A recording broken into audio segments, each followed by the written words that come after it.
For my third trick of the evening, I have another bottle here in front of me. I have some water to drink.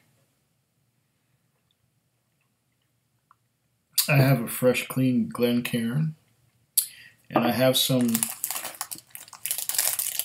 oat cakes, which are really necessary sometimes if you get a stinker and you have another whiskey after that. That's really good. I have here a slightly dusty tube here of Glendronach Peated. Now there's a little foot and a spade pushing the spade down into the peat, and it says here, well, what I should do is maybe pour a dram and let it open up a little bit before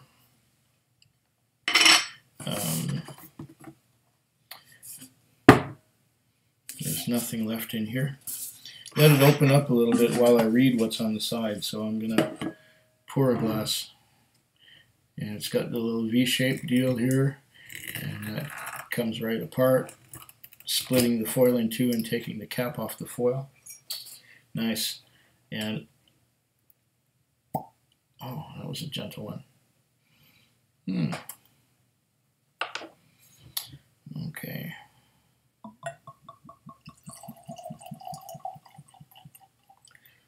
Makes all the right sounds. Okay, this is a bit of a fancy label here. It says James Allardyce 17. Whoa. Gold writing on a brown background. James Allardyce 1780 to 1849. Yeah. Inventor, pioneer, entrepreneur, founder of the Glendronach Distillery, distilled, matured, and bottled by the proprietors of the Glendronach Distillery from 1826. Peated Highland single malt Scotch whiskey, matured in bourbon casks, followed by a second period of maturation in the finest Oloroso and Pedro Jimenez sherry casks. Product of Scotland, 700 mils and 46% alcohol by volume. On the back here, let's see. Peated appearance, okay, and then it has nose and the palate and all that stuff, but I'm going to avoid that and just tell you what I think of it. I think there's a bunch of other writing on this tube here. Okay. The nose, palate, and finish, okay. Glendronach Distillery lies nestled in the Dronach Burn in the Forg Valley of Aberdeenshire. It is a history of enterprising owners from the flamboyant James Allardyce to the ambitious Walter Scott. Although times have moved on, the processes used to create the Glendronach have remained largely unchanged. In contrast to the traditional non-peated character of Glendronach, this particular whiskey has unusually been distilled using peated malted barley. Glendronach Peated pays homage to the peat historically used to dry the malted barley in the traditional floor maltings during the early days of the distillery. Subtle peat notes in this intriguing expression complement the classic Glendronach Highland character and the rich sherry notes drawn from the wood. Distilled, matured, and bottled by the proprietors, and so on. It has a no pregnancy, and it has a recycle, and it's in the Goldilocks zone of 46% alcohol by volume. And I can show you that right there. See? Well, if you don't see, that's okay too. And non-chill filtered and natural color, and distilled from peated malted barley. Okay. And up here it says traditional, in contrast, non-peated. Yeah, okay. I think we read that part already, but it was on the back here, so it's got a lot of writing on it. But I think I've read it all by now. The color of the bottle is, I don't know. Do I have a white piece of paper? How about a white business card? This, oh, it's not even a white business. Well,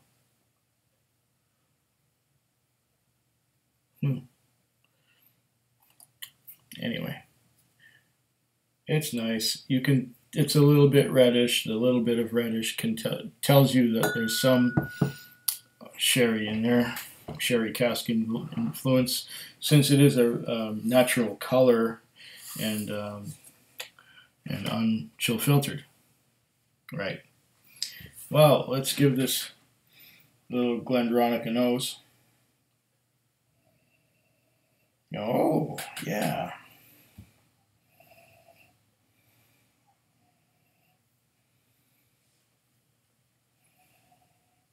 Looks like a nice... At first I'm getting sherry. I'm getting dark, medium to dark fruits. I'm getting plums, raisins, prunes, that sort of thing.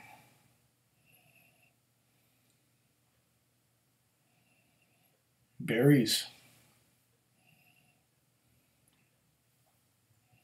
It's like raspberry marmalade. That would go good on a piece of rye bread. Oh.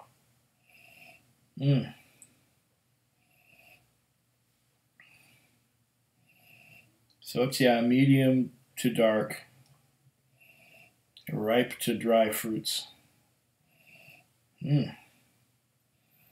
I love that raspberry marmalade. Oh, beautiful. I'm not getting a lot of smoke out of it. Not yet.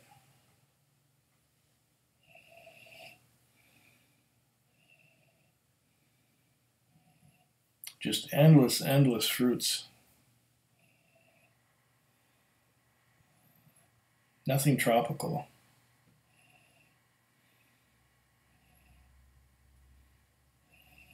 Yeah.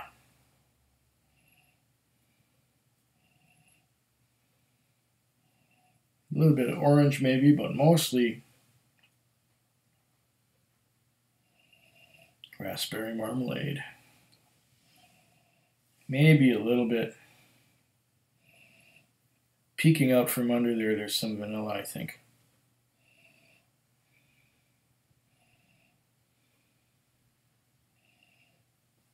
And that would be from the initial maturation, I think. Did it say bourbon on there?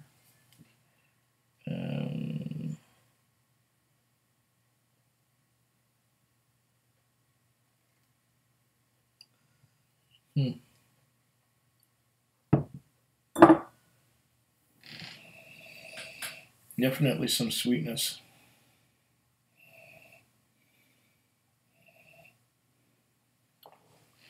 And it has some legs. I don't know if you can see that. There, from that angle, you can probably see legs. And it's taken a while to come down.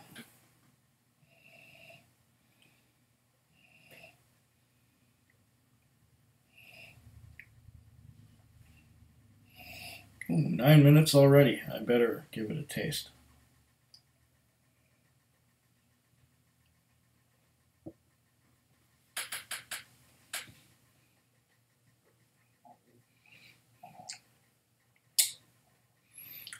Oh, wow. Oh, wow.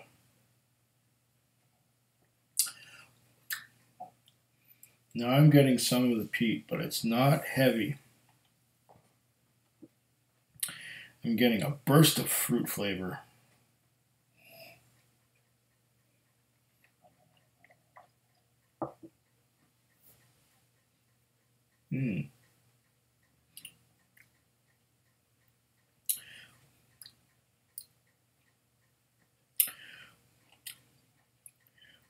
Burst of fruits, berries, raspberries. There's some honey too, quite a bit of honey. Along with the honey, I'm really not getting a lot of peat. Although there is something a bit spicy. Oh, wait a minute. Wait a minute. It's coming in on the aftertaste, a little bit of peat. Sweet. But I think the sweetness is there from the fruits that were imparted by the Oloroso and Pedro Jimenez sherry casks. The fruit tends to coat the mouth all over.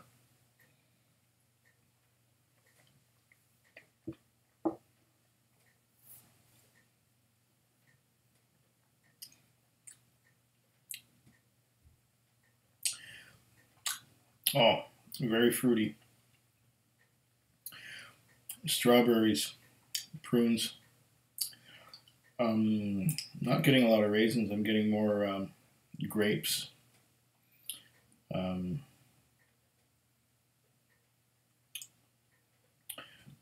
Ripe grapes, but they're not dried out raisins. This is a very, it's almost as if it was a wine finish, strangely enough. And where the peat comes in is there's a sweet tanginess. It's sweet and tangy on the aftertaste. And then there's a little bit, just a tiny little bit of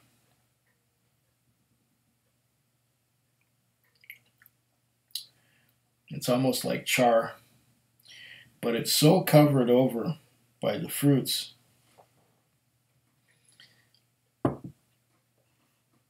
the fruity flavors that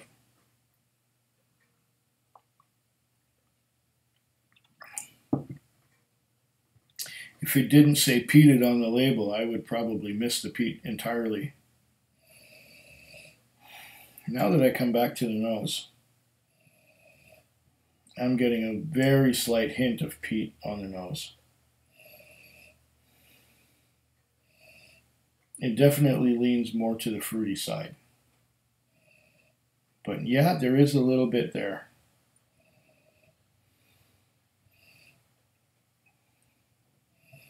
It's reminiscent of Islay whiskeys that were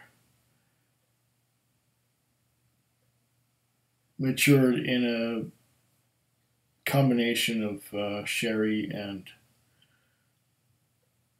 ex-bourbon barrels. But this leans more towards the sherry and less towards the peat. It's lightly peated.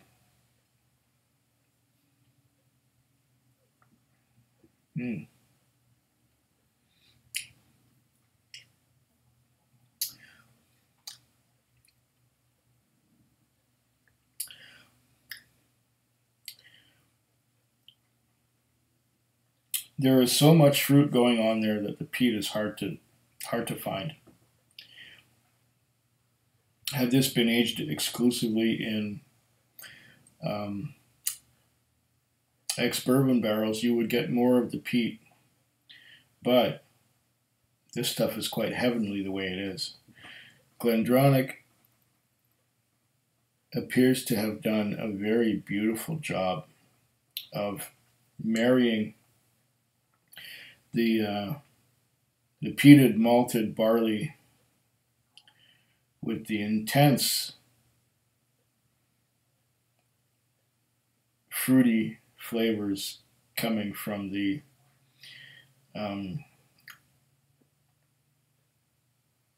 oak casks, from the sherry casks. Now, the question is, was it European oak or was it American oak sherry casks that they used? Or was it a combination of the two? Because I'm not getting any of that bitterness that I would usually detect from European sherry casks. None of that bitterness I'm not getting a lot of tannins.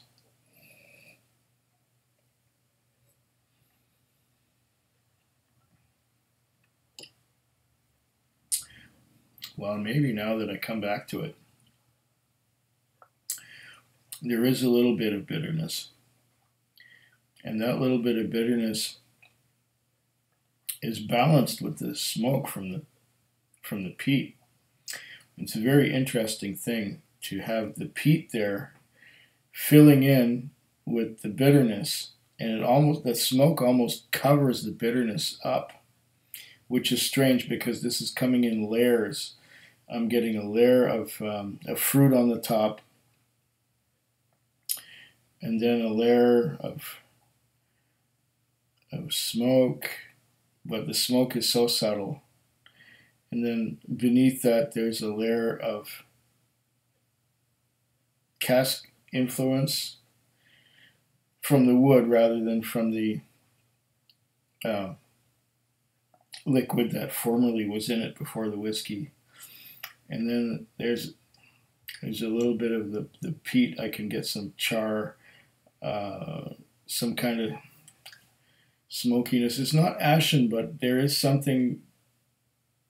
hint of that there was something burnt there, if that makes any sense at all.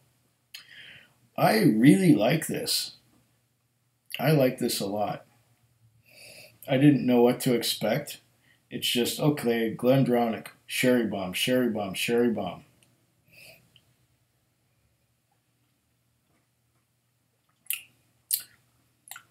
This is a lot of sherry, definitely. But that little bit of smoke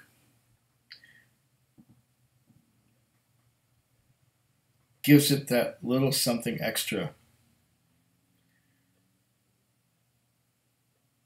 that makes it a real pleasure to drink. Well, I'll tell you what.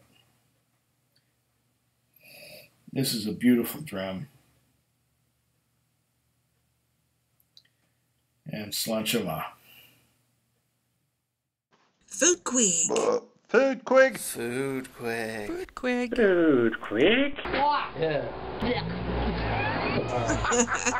When I get carried away by the quality of a whiskey, it happens sometimes that I forget to do some things. Like this time, I forgot to tell you what it cost. This is the Glendronach Peated.